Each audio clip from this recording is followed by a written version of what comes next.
আসসালামু আলাইকুম বন্ধুরা। আশা করছি সবাই ভালো আছেন। চলার আছে ইউটিউব চ্যানেলে আপনাদের সবাইকে স্বাগত। আজকে আমি শেয়ার করব কাতলা মাছ রান্নার রেসিপি। এভাবে কাতলা মাছ রান্না করা অনেক সহজ, কম সময় লাগে, খেতে অনেক সুস্বাদু হয়। একদম সিম্পলভাবে আমি রান্নাটা শেয়ার করব। তো চলুন শুরু করা যাক।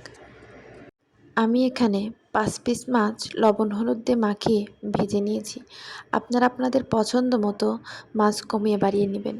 এবার ওই মাছ ভাজির তেলের মধ্যে কেটে রাখা ফুলকপি, আলু ও মিষ্টি কুমড়া দিয়ে সাথে একটু লবণ আর হলুদ দিয়ে ভালোভাবে নাড়াচাড়া করে হালকা ভেজে নিব।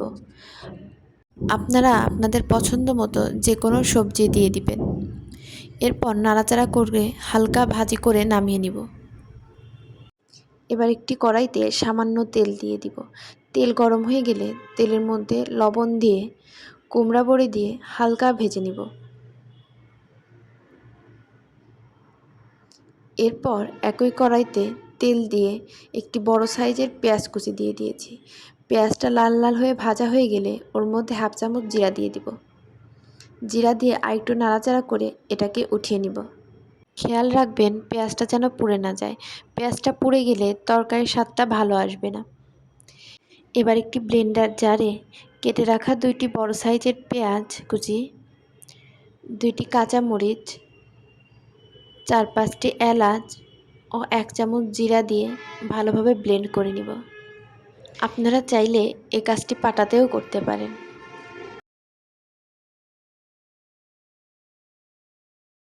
এবার কড়াইতে পরিমাণ মতো তেল দিয়ে তেলটা গরম হয়ে গেলে আগে থেকে বেটে রাখা সেই মশলাটা দিয়ে দিব। দিয়ে ভালোভাবে নাড়াচাড়া করে নিব। এবার একে একে গুঁড়া মশলা দিয়ে দিব। 1 চামচ লবণ, হাফ চামচ হলুদের গুঁড়া, 1 চামচ মরিচের গুঁড়া দিয়ে দিব। দিয়ে ভালোভাবে নাড়াচাড়া করে নিব। নাড়াচাড়া করে এটাকে ঢাকা চাপা দিয়ে দিব।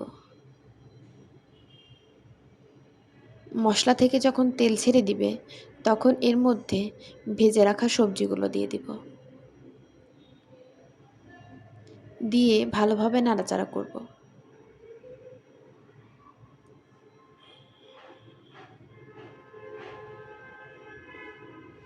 সামান্য একটু পানি দিয়ে দিব সবজিগুলো সেদ্ধ হওয়ার জন্য। এবার ঢাকা চাপা দিয়ে দিব। পানি শুকিয়ে গিয়ে যখন আবারও মশলা থেকে তেল ছেড়ে দিবে তখন আরেকটু নাড়াচাড়া করে ভালো করে সবজি আর মশলাটাকে কষিয়ে নিব। এরপর এর মধ্যে পানি দিয়ে দিব।